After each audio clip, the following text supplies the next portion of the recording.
going into the Founders Building into the Boiler House ends at 12:30. And about 1:30 today we'll be running through our two face shovels down the bottom end of the arena. And of course 2:15 we will be into our grand parade. But out there at the moment on the main arena,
full operation or fully operational when it was brought up here to Lake Goldsmith, and actually did quite a lot of work in the late 60s, would you believe, when the hydraulic excavators would break down. They still had a crew that could operate it up until the late 60s.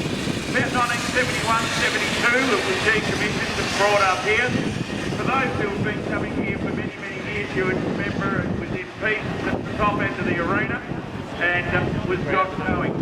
And people like John Norris and who are still here today were very much instrumental in getting this machine. This was a huge project to take on for a very small club. A lot of the older generational people were very up in arms about whether we could pull that off on the day.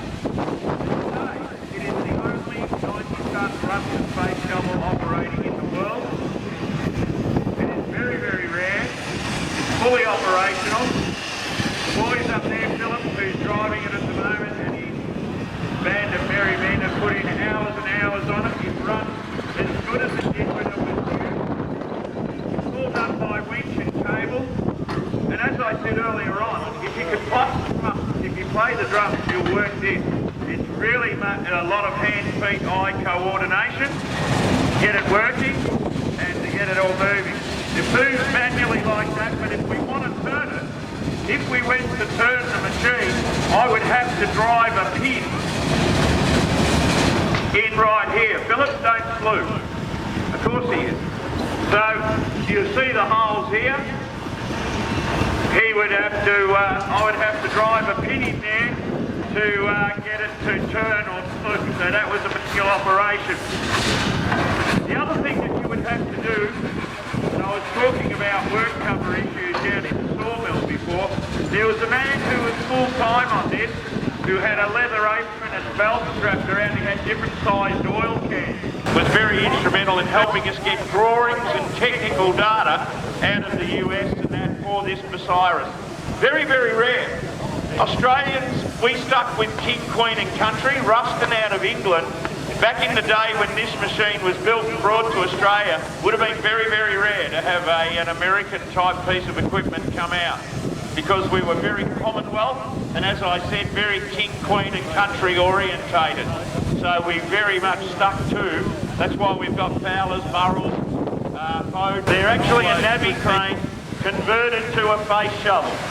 So they weren't actually designed as a face shovel, they were modified to become one, really. So they are actually a Ruston 90-tonne navvy crane and a Bucyrus 65-tonne navvy crane, converted to what they are. Well, ladies and gentlemen, we'll go up, we'll get our parade underway very, very shortly. And just bear with me while I get up there and we'll get one of our little features here at Lake Goldsmith, our grand parade.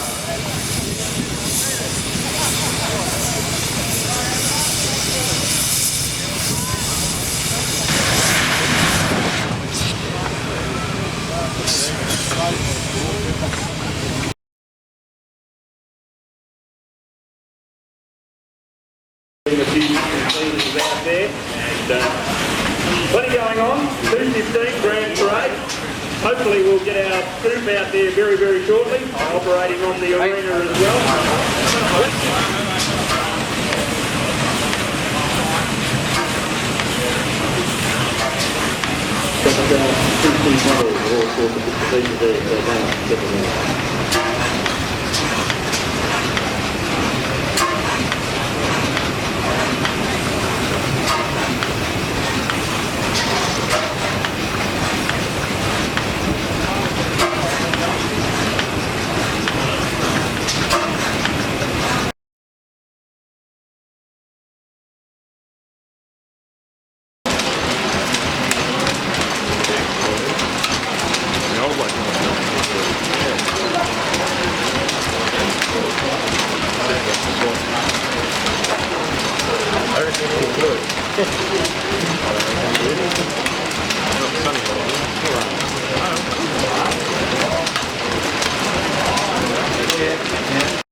No, I don't want the grand break.